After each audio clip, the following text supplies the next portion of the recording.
Okay, ഒരു weekly outlook ഈ ആഴ്ചയിലേക്ക് നോക്കുകയാണെന്നുണ്ടെങ്കിൽ ഇന്നിപ്പോൾ കറന്റ് ഡേറ്റ് 3rd ജൂലൈ രാവിലെ സമയം ഇന്ത്യൻ ടൈം രാവിലെ 11:54 കഴിഞ്ഞിട്ടുണ്ട്. 11:54 കഴിഞ്ഞിരിക്കുന്നതാണ്. അപ്പോൾ ഈ ഒരു സ്റ്റാറ്റസ് നോക്കുകയാണെന്നുണ്ടെങ്കിൽ ഇന്നിപ്പോൾ മെയിനായിട്ട് ഉള്ള ന്യൂസ് ഇവന്റ് എന്ന് പറയാനായിട്ട് അൺഎംപ്ലോയ്മെന്റ് ക്ലെയിംസ് ഉണ്ട്. അൺഎംപ്ലോയ്മെന്റ് ക്ലെയിംസിൽ, അതായത് ന്യൂയോർക്ക് ടൈമിലാണ് ഇത് പറയണമെന്നുണ്ടെങ്കിൽ ന്യൂയോർക്ക് ടൈം രാവിലെ 8:30 AM അൺഎംപ്ലോയ്മെന്റ് ക്ലെയിംസ് ഉള്ളത്. അതായത് ഇന്ത്യൻ ടൈം പറയുമ്പോൾ ഏകദേശം വൈകുന്നേരം 6 മണിക്ക്. അൺഎംപ്ലോയ്മെന്റ് ക്ലെയിംസ് ഇമ്പോർട്ടൻ്റ് ആയിട്ടുള്ള ന്യൂസ് ഇവന്റ് ആണ്. ആ ടൈമിൽ ഞാൻ എന്തായാലും ട്രേഡ് ഒഴിവാക്കും. എന്തെങ്കിലും പൊസിഷൻ ഹോൾഡ് ചെയ്യാനാണെങ്കിൽ ഞാൻ സ്ക്വയർ ഓഫ് ചെയ്യും. പിന്നെ വരുന്നത് ഈ ആഴ്ചയിൽ next Thursday USD bank holiday ആണ്. അപ്പോൾ ലെസ് വോളറ്റൈൽ ആയിരിക്കും ഈ നാളത്തെ ഒരു ദിവസം ആൻറ്റിസിപ്പേറ്റ് ചെയ്യണത്. പിന്നെ പറയാനാണെങ്കിൽ ഫ്രൈഡേ ആണ് നമ്മുടെ മെയിൻ ഇവന്റ് വരുന്നത്. NFP അറിയാം, ഫോറക്സിൽ ഏറ്റവും one of the main important ആയിട്ടുള്ള ഒരു ഇവന്റ് ആണ് നോൺ ഫാം പെയിൻ റോള്. അത് ഈ വരുന്ന ഫ്രൈഡേ 8:30 AM ന്യൂയോർക്ക് ടൈമിലാണ് അത് വരുന്നത്. അപ്പോൾ ഈ ആഴ്ച എന്തായാലും നല്ലൊരു വോളറ്റൈൽ ആയിട്ടുള്ള ഒരു വീക്ക് തന്നെയാണ് ആൻറ്റിസിപ്പേറ്റ് ചെയ്യണത്, എക്സെപ്റ്റ് ഫോർ തേഴ്സ്ഡേ. കാരണം നാളെ USD ബാങ്ക് ഹോളിഡേ ആയതുകൊണ്ട് മാർക്കറ്റ് പ്രോബബ്ലി റേഞ്ചിങ് ആയിരിക്കാം. അപ്പോൾ ഇതൊക്കെയാണ് ഈ വീക്കിലേക്കുള്ള ന്യൂസ് ഔട്ട്ലുക്കുകൾ. ഇനി നമുക്ക് അനാലിസിലേക്ക് തന്നെയാണെന്നുണ്ടെങ്കിൽ ഇപ്പോൾ USD നമുക്ക് ടോപ്പ് ഫ്രെയിം ഹയർ ടൈം ഫ്രെയിമോട്ട് തന്നെ നമുക്ക് സ്റ്റാർട്ട് ചെയ്യാം.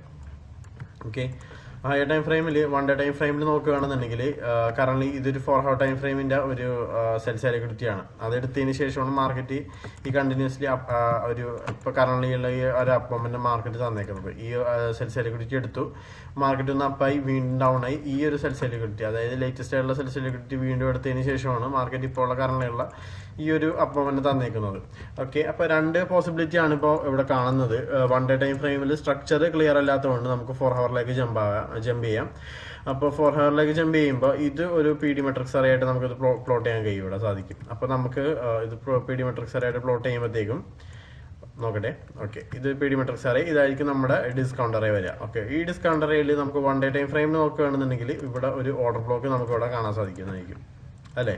കണ്ടില്ലേ, ഇവിടെ ഒരു ഓർഡർ ബ്ലോക്ക് ഉണ്ട്. ഈ ഒരു ഓർഡർ ബ്ലോക്കിലായിരുന്നു ഇന്നലെ ട്യൂസ്ഡേ മാർക്കറ്റ് വന്ന് ടാപ്പ് ചെയ്തിട്ട് അപ്പ് അയക്കുന്നത്. അപ്പോൾ കറന്റിലുള്ള ബയാസ് അപ്പ് തന്നെയാണ്, ബുള്ളിഷ് തന്നെയാണ്. ഇനി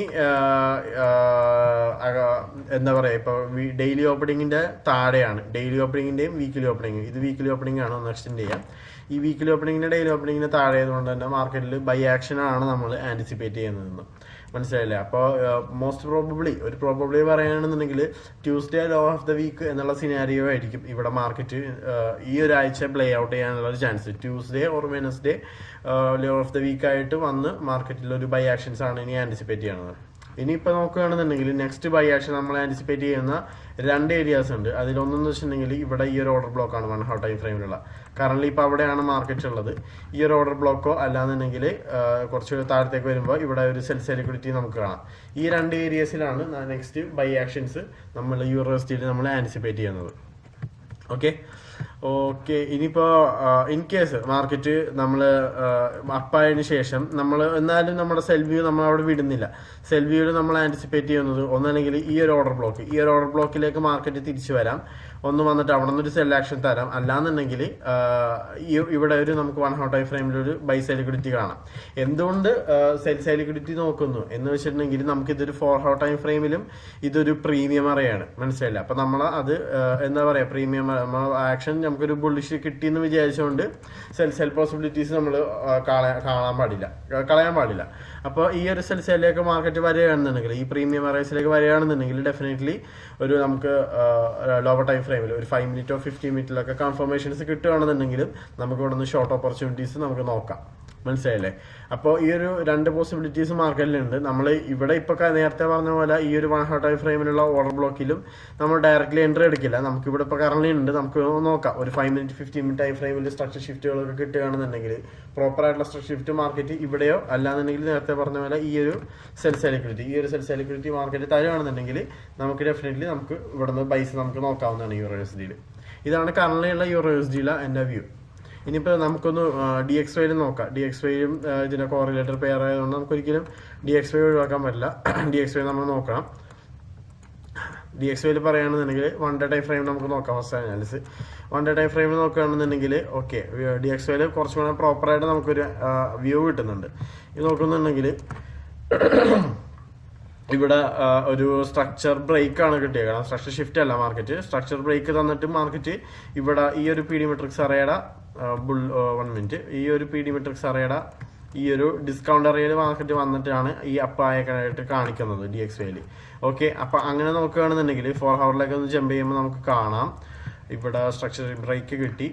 ഇവിടെ ഈ ഒരു സെൽസ് ലിക്വിഡിറ്റി എടുത്തതിന് ശേഷമാണ് മാർക്കറ്റ് അപ്പായേക്കുന്നത് DXYയിൽ. അപ്പോൾ ഈ അപ്പായതിനു ശേഷം ഇപ്പൊ കറന്റ് DXY ബുള്ളിഷ് ആണ്. അപ്പൊ ആ കേസ് സിനാരിയോട് നമ്മൾ പറയുകയാണെന്നുണ്ടെങ്കിൽ ഷോർട്സ് തന്നെയാണ് നമുക്ക് EURUSD പ്രോബബ്ലി നമുക്ക് കാണാൻ സാധിക്കുക. കാരണം DXY ബുള്ളിഷ് ആണ്. ഇവിടെ DXYയിൽ കുറച്ചുകൂടെ ബെറ്റർ ആയിട്ടുള്ള ഒരു ഔട്ട്കം, ഒരു ഔട്ട്ലുക്ക് നമുക്ക് കിട്ടുന്നുണ്ട് DXYയിൽ. ഓക്കെ, അപ്പോൾ DXYയിൽ കറന്റ് ബുള്ളിഷ് ആണ്. ഈ ഒരു സെൽസ് ലിക്വിഡിറ്റി എടുത്ത് മാർക്കറ്റ് അപ്പായിക്കൊണ്ടിരിക്കുന്നതാണ്. അപ്പോൾ അങ്ങനെയാണെന്നുണ്ടെങ്കിൽ നമുക്ക് വരുന്ന ഹവേഴ്സിൽ ഈ ഒരു വീക്കിൽ തന്നെ മിക്കവാറും നമുക്ക് ഈ ഒരു ഹൈ ടേക്ക് ഔട്ട് ചെയ്യാനായിട്ട് കാണാൻ പറ്റും. അപ്പോൾ ഈ ഒരു ഹൈ ടേക്ക് ഔട്ട് ചെയ്ത് കഴിഞ്ഞാൽ നമ്മൾ നേരത്തെ EURUSD പറഞ്ഞ പോലെ, EURUSD നമ്മൾ മെൻഷൻ ചെയ്ത പോലെ ഈ ഒരു ഓർഡർ ബ്ലോക്ക് ആയിരിക്കും ഇപ്പൊ റെസ്പെക്ട് ആയേക്കണം കറന്റ്, മനസ്സിലായില്ല. അപ്പോൾ അത് അങ്ങനെ ആയിട്ടുണ്ടെന്നുണ്ടെങ്കിൽ മാർക്കറ്റ് ഡെഫിനറ്റ്ലി ഈ ഒരു ലോ ടേക്ക് ഔട്ട് ചെയ്യാനുള്ള പോസിബിലിറ്റി വളരെ കൂടുതലാണ്, മനസ്സിലായില്ലേ. അപ്പോൾ പിന്നെ ഈ ഒരു വീക്ക് ശ്രദ്ധിക്കണമെന്ന് വെച്ചിട്ടുണ്ടെങ്കിൽ NFP ഉണ്ട്. അപ്പോൾ NFP ഉള്ള സ്ഥിതിക്ക് ഡെഫിനറ്റ്ലി ഫ്രൈഡേ എന്തായാലും ട്രേഡ് ചെയ്യുന്നതായിരിക്കില്ല. കാരണം NFP ഉള്ള ദിവസങ്ങളിൽ price action most probably choppy ആയിരിക്കാം. ഈ ചോപ്പി ആണെന്ന് മാത്രമല്ല, പ്രൈസ് ആക്ഷനും പ്രോപ്പറായിട്ട് നമുക്ക് കിട്ടിയില്ല എന്ന് തന്നെ വരാം, മനസ്സിലായില്ല. കാരണം NFPക്ക് വേണ്ടി മാർക്കറ്റ് വെയിറ്റ് ചെയ്യും, അക്യുമുലേറ്റ് ചെയ്യും, മാക്സിമം ലിക്വിഡിറ്റി മാർക്കറ്റ് ഗ്രാബ് ചെയ്യും. എന്നിട്ട് ആ ഒരു ടൈമിലായിരിക്കും റിയൽ മൊമെന്റം തരിക. അപ്പോൾ അതുകൊണ്ട് തന്നെ സ്ലിപ്പേജ് ഇഷ്യൂസ് ഒക്കെ ഉള്ള കാരണം നമ്മൾ അന്നത്തെ ദിവസം ട്രേഡ് ഒഴിവാക്കും. ഓക്കെ, എന്തായാലും നമുക്ക് ഇന്ന് നമ്മൾ ട്രേഡ് ചെയ്യും. പക്ഷേ ഞാൻ നേരത്തെ മെൻഷൻ ചെയ്ത പോലെ അൺഎംപ്ലോയ്മെന്റ് ക്ലെയിംസിന്റെ 8:30 AM ടൈം ആകുമ്പോഴത്തേക്കും എന്തായാലും ട്രേഡുകളെല്ലാം ഞാൻ ക്ലോസ് ചെയ്യും, മനസ്സിലായി. ഈവൻ എൻ്റെ TP അടിച്ചാലും ഇല്ലെങ്കിലും എൻ്റെ ട്രേഡുകളെല്ലാം ഞാൻ ഇതിന് ക്ലോസ് ചെയ്യുന്നതായിരിക്കും. എന്നിട്ട് അൺഎംപ്ലോയ്മെന്റ് ഇവന്റ് കഴിഞ്ഞതിന് ശേഷം വീണ്ടും ട്രേഡുകൾ പ്ലാൻ ചെയ്യും. ട്രേഡുകൾ ഉണ്ടെന്നുണ്ടെങ്കിൽ ഡെഫിനറ്റ്ലി പ്ലാൻ ചെയ്യുന്നതായിരിക്കും. ഓക്കെ, ഇതാണിപ്പോൾ കറന്റ് ഉള്ള എൻ്റെ view for the EURUSD and DXY. Okay, അപ്പോൾ അടുത്ത അപ്ഡേറ്റുമായിട്ട് നമുക്ക് ഉടൻ കാണാം. ഗോൾഡിന്റെ കേസിൽ പറയുകയാണെന്നുണ്ടെങ്കിൽ 1 ഡേ ടൈം ഫ്രെയിമിൽ നോക്കുമ്പോൾ നമുക്കൊരു ക്ലിയർ ആയിട്ടുള്ള ഒരു മാർക്കറ്റ് സ്ട്രക്ചർ അവൈലബിൾ അല്ല ഗോൾഡിൽ, കണ്ടില്ലേ. ഇപ്പൊ ഒരു ലേറ്റസ്റ്റ് ആയിട്ട് പറയാനാണെന്നുണ്ടെങ്കിൽ ഇത് ഒരു PD മെട്രിക്സ് അറേ, ഈ ഒരു പ്രീമിയം അറേ ഇവിടെ ഓർഡർ ബ്ലോക്ക് റെസ്പെക്ട് ആയിട്ടുണ്ട്. ബട്ട് സ്റ്റിൽ മാർക്കറ്റ് വന്നു ഡൗൺ ആയതിനു ശേഷം വീണ്ടും ഈ ഒരു സെൽസ് ലിക്വിഡിറ്റി ഇവിടെ എടുത്തിട്ടുണ്ട്. ഈ ഓർഡർ ബ്ലോക്കിന്റെ താഴെ സെൽസ് ലിക്വിഡിറ്റി ആണ്. അതെടുത്തതിന് ശേഷം മാർക്കറ്റ് വീണ്ടും അപ്പായിക്കൊണ്ടിരിക്കുന്നതാണ്. അപ്പൊ ഈ ഒരു PD മെട്രിക്സ് അറേ, ഈ ഒരു പ്രീമിയം അറേ വയലേറ്റ് ചെയ്യാനുള്ള ഒരു പോസിബിലിറ്റി കാണുന്നുണ്ട് മാർക്കറ്റിൽ.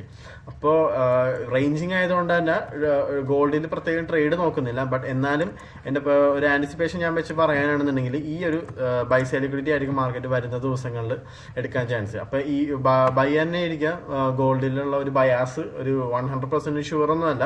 കാരണം ക്ലിയർ സ്ട്രക്ചർ നമുക്ക് ഡെയിലി ടൈം ഫ്രെയിമിലോ ഈവൻ 4 ഹവറിലോ പോലും നമുക്ക് അവൈലബിൾ അല്ല. അപ്പൊ അത് സ്ട്രക്ചർ നമുക്ക് അതിന്റെ താഴേക്ക് നമ്മൾ നോക്കുന്നില്ല. 1 ഹവർ ടൈം ഫ്രെയിമിലൊക്കെ വരുമ്പോൾ ഒന്ന് സ്ട്രക്ചർ ഒരുപാട് കാണും, നമ്മളെ കൺഫ്യൂസ് ചെയ്യിപ്പിക്കും. അപ്പൊ അതുകൊണ്ട് തന്നെ നമ്മൾ ബയാസുകൾ എടുക്കുമ്പോൾ 1 ഡേ 4 ഹവർ ടൈം ഫ്രെയിമിൽ സ്റ്റെക്ക് ആയിട്ട് നിൽക്കും.